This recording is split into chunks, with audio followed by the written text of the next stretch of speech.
also the day ended with 3 gainers and the 4 losers that appeared on the main board of the exchange, as per the data from the Uganda Securities Exchange. The top gainer was Jubilee Holdings Limited stock, which had a gain of 9.37%, up to a price of at least 4,818 Ugandan shillings per share that did close the market. Now, Jubilee Holdings Limited stock did not have any trading for the day. However, the movement was entirely based on other factors like the foreign exchange rate and, of course, the trading on its primary stock exchange. That is none other than the Nairobi Securities Exchange. Now, you're well aware that this stock is an insurance company, and the company has been in Uganda for quite some time. However, of course, it's a Kenyan-based company, agglomerate that has insurance businesses, basically life insurance, as well as other forms of insurance. The company currently holds at least over 289 billion Ugandan shillings in stock. That means that's their market capitalization currently, and holds about 1.46% of the Uganda Securities Exchange. Now, getting to look at the performance of the stock, the stock currently looks to be on a little bit of recovery. However, this has been a slow one. When you look at the graphical representation of the performance of this stock, it has been quite a bend towards the lower end. And looking just back in 2022, by August last year, the company's stock was trading as high as 8,000 Ugandan shillings, actually above 8,000 Ugandan shillings. Consequently, in the last 6 months, the stock has lost quite a huge amount of value. Over 50% has been cut off from the stock in the last 6 months, or half a year. Currently, they have over 59.9 million shares that are out there listed, and they haven't had any trading at all in the recent past on the Uganda Securities Exchange. That is the Jubilee Holdings Limited stock for you there. We do have as well Equity Bank Limited. Now, Equity Bank Limited is the biggest stock via market capitalization that is currently listed on the Uganda Securities Exchange. Yesterday, they gained at least 0.31% on their trade and closed at a trading price of 1,238 Ugandan shillings. Now, Equity Bank Limited released their fiscal results for the year 2022.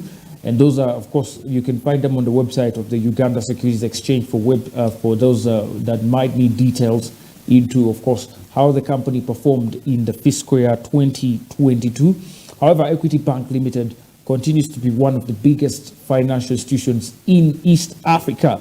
Currently on the exchange, they have a value of at least 4.59 trillion Ugandan shillings, and this makes them represent at least a quarter of the entire Uganda Securities Exchange. To be very specific, at least 23.1% of the Uganda Stock Exchange. Now, currently, also, the bank is the #1 most valuable stock on the Uganda Securities Exchange. And when you look at their current shares outstanding, they have at least 3.7 billion shares outstanding, and based on their current pricing, which is at least 1,238 shillings, they bring their market capitalization to the 4.59 trillion Ugandan shillings. Just like most of the other cross listings from Nairobi, the stock hasn't had any trading on the Uganda Securities Exchange so far. Of course, that is basically looking at the last 1 year. Nothing has been traded on the Equity Bank Limited stock here on the Uganda Securities Exchange. Moving on, we did have Nation Media Group as well, a media house based in Kenya as well, gained at least 0.29%, and closing off the day with a price of 427.19 Ugandan shillings. Now, Nation Media Group is one of the biggest media houses in East Africa, with subsidiaries, of course, in Uganda, in Kenya, and Tanzania that are very well known in these particular countries. Currently, the stock price of Nation Media Group is 427.19 Ugandan shillings. Now, this is after a gain of 1.23 Ugandan shillings yesterday. and a 0.29% value addition to the shareholders' stock on Thursday tradings. The company did not trade any stocks on Thursday, and neither has it traded any stocks in the recent few weeks as well. Currently, when you look at the company's market capitalization, they have at least 80.5 billion Ugandan shillings worth of market capitalization, which probably represents about 0.406% of the entire Uganda Securities Exchange equity market. Shares outstanding are to a tune of at least 189 million shares that are currently floated on the Uganda Securities Exchange. Moving on to the losers side. On the losing side, we had Centum Investments come at the bottom, and this was after a loss of at least 2.65%, down to a price of 235 Ugandan shillings. That currently is the trading price for Centum Investments. Now, Centum Investments is at least one stock that last year, one of the cross listings that tried to put up some activity. And based on the trade here on the Uganda Securities Exchange, the last time Centum traded was on the 11th of August 2022. And on this day, they traded at least 7,800 shares that were actually valued at 308.81 Ugandan shillings per share. That was their closing price. The last time Centum Investments actually was able to trade on the Uganda Securities Exchange. Now, the stock currently holds a value of at least over about, 156 billion Ugandan shillings. And this represents about 0.7% or close to 0.8% of the Uganda Stock Exchange. The company currently still deals in investments, and last year they traded at least, they did have at least a deal with the Sydian Bank where they sold part of that bank to a Nigerian money lender. They have been through, of course, various changes due to, of course, the tough economic environment that they have been dealing in, of course, following COVID-19 and various other economic challenges that were faced by the company last year. Now, Centum Investments currently trades at 235.03 Ugandan shillings specifically, and this was after a drop yesterday of at least 6.40 Ugandan shillings. Still, like most of the other cross listings, there was absolutely no trading done at Centum Investments Stock Limited. Moving on to other participants here on the market, we had East African Breweries Limited come in as the second biggest loser at a 0.95% loss in value. Now, the brewery lost at least over about 44.50 Ugandan shillings, closing at a price of 4,631 Ugandan shillings per share. The stock at least had a value of 0.95%, dropped off their trading price and the value of the shareholder on Thursday trading. Currently, East African Breweries Limited is the biggest brewery in East Africa, currently at least owning 100% of the Kenyan breweries and over 86% of Kibo breweries in Tanzania and 93% of Uganda breweries here in Uganda. The stock's value currently stands at over about 3.66 trillion Ugandan shillings and represents about 18.5% of the Uganda Securities Exchange. Currently, they also have about 791 million shares that are floating on the Uganda Securities Exchange on behalf of the brewery here in Uganda. Moving on, Kenya Airways also lost at least a value of 0.36% on Thursday, trading lower to 105.90 Kenyan shillings. Ugandan shillings. And Kenya Airways this year reported a huge loss, one of the biggest losses that has ever been registered by the company. And the company currently still wallows in a debt of close to 38 billion Kenyan shillings at the moment. And the government of Kenya has been pledging and has actually in the past been able to support the company, which is now the national carrier, through these tough economic times However, we look ahead, of course, with a lot of uncertainty as we see the company's losses actually escalating with time. The CEOs and the managing director, as well as the board of directors, there has been a ray of hope that they have tried to portray in the public, saying that actually the company was affected by the COVID-19 pandemic and very high competition in the regional airlines coming on, of course, with the regional airlines that are very much cheaper, like Jumbo Jet and the like, and now also Uganda Airlines that has come on board most recently. However, these haven't been convincing enough to shareholders, and we've seen the company's stock actually drop not only on the Uganda Stock Exchange, but also on the Nairobi Stock Exchange. Moving on, the exchange had participants in trading. MTN Uganda recorded the biggest volume. However, MTN also appeared amongst the losers, losing at least 0.01% of the traders' value there, and closing at a price of 167.98 Ugandan shillings. Now, the youngest stock so far on the Uganda Securities Exchange is currently valued at 3.76 trillion Ugandan shillings on the Uganda Stock Exchange and represents about 19% of the exchange. Yesterday, after the day's trading, they lost 0.02 points, and this was at a closing price of 167.98 Ugandan shillings after a 0.01% drop of their pricing.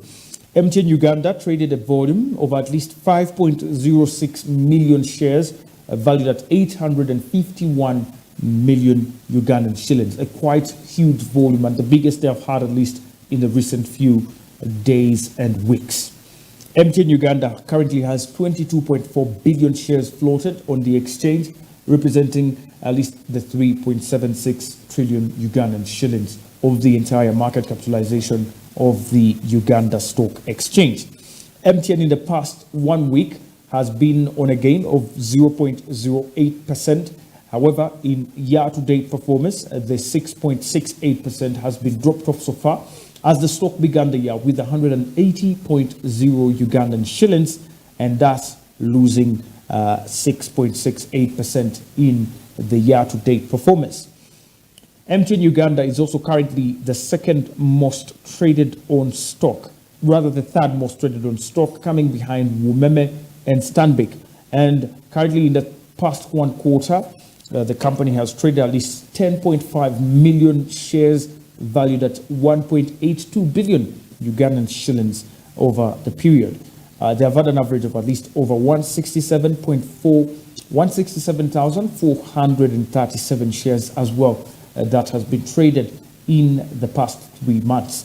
MTN made a profit increase of at least 20% in last year's trading, actually last year's fiscal year. When you look at their results so far, the partial results that we have at least been able to hear about, the company has a 20% increase in the profit margin this year before tax. We'll see the details of those reports, of course, when they release officially the audited financial results of the company.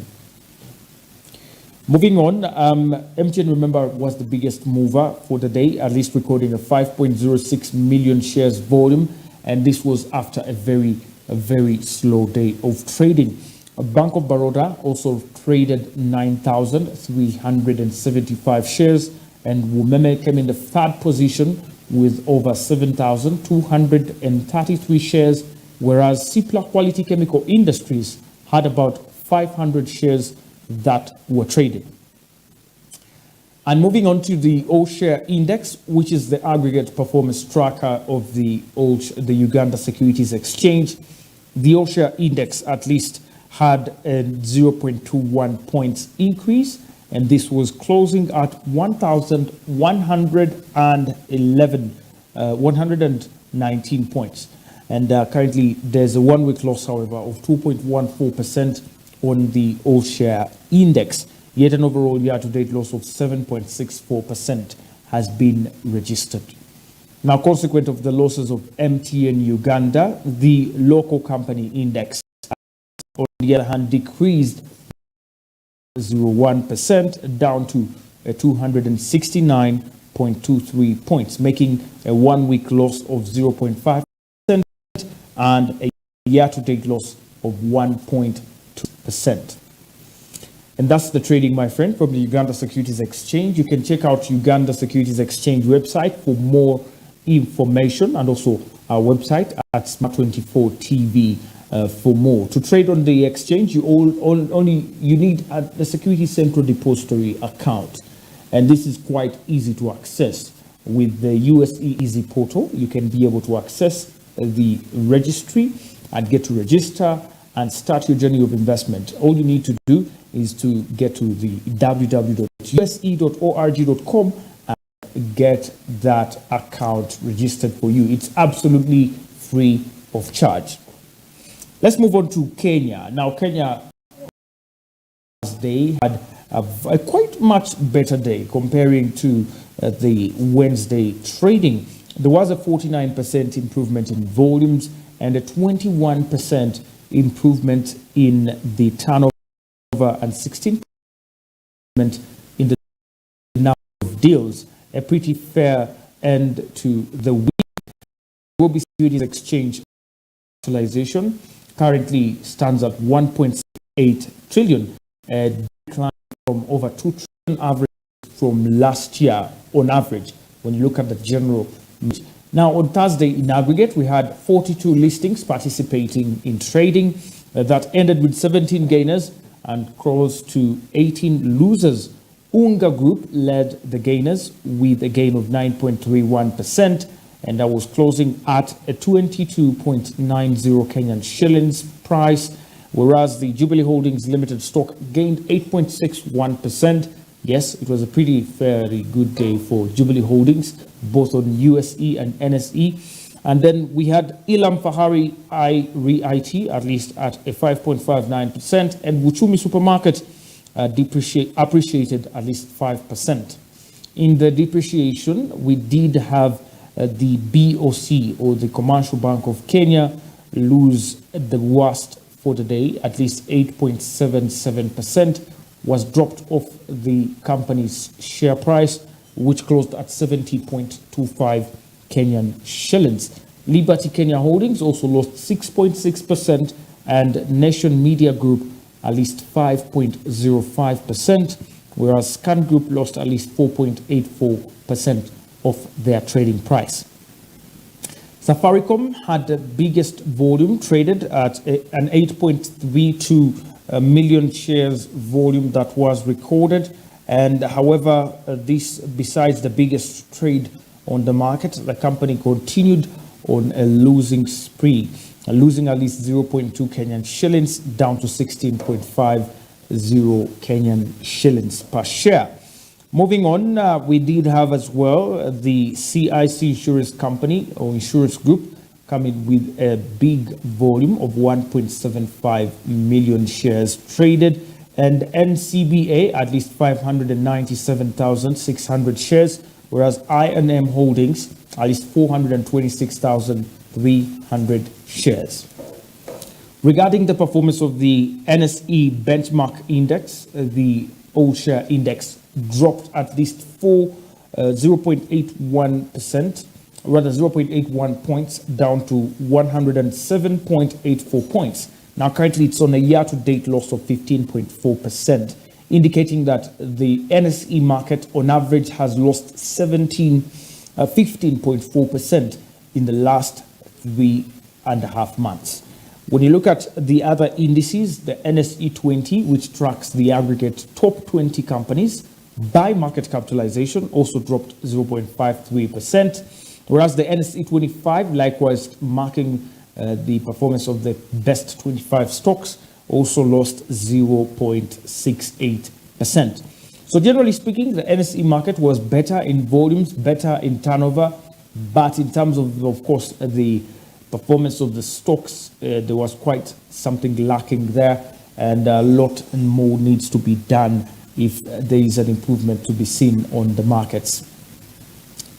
Getting to move ahead to the international stock markets, and of course, getting to focus on the United States. Now, looking at the stocks here on Thursday, the US stocks traded past earlier losses in afternoon trading on Thursday, as investors digested, of course, the existing home sales and jobless claims data, as well as a weaker than expected quarterly profit at Tesla weighed on electric vehicle stocks. Now, the S&P 500 fell more than 0.17%, recovering from earlier lows, and the Dow Jones Industrial Average dropped nearly over 29 points. The technology-heavy Nasdaq Composite also fell at least 0.08%. Tesla stocks was down more than 9% after the company reported first quarter earnings on Wednesday that fell short of Wall Street's expectations. Tesla price, recent price cuts also weighed on profits as the electric vehicle maker reported quarterly gross margins of at least 19.3%, and Wall Street analysts expecting over 20.7%. That's it, my friend. Thank you so much for tuning in and for watching Smart24 TV. A humble reminder about Altex. All you need to do is to dial *292# to experience Altex East Africa under their Zabu initiative, where we say, my money, my future, you can do something new. Now, with Altex, we give you access to the treasury bonds here in East Africa, that is in Kenya, in Uganda and Tanzania, and these are through the mobile money access. You can dial *292# and transfer money off your mobile wallet to Altex platform to start your journey of investment. Don't be left behind. Do follow Altex as well on Twitter at Altex East Africa. You can also visit them on their website at www.altexeastafrica.com. There you have it, my friend. Thank you so much for joining us this morning. Of course, happy Eid to all the Muslims out there, and I wish you the very best of the weekend. See you on Monday. Bye for now.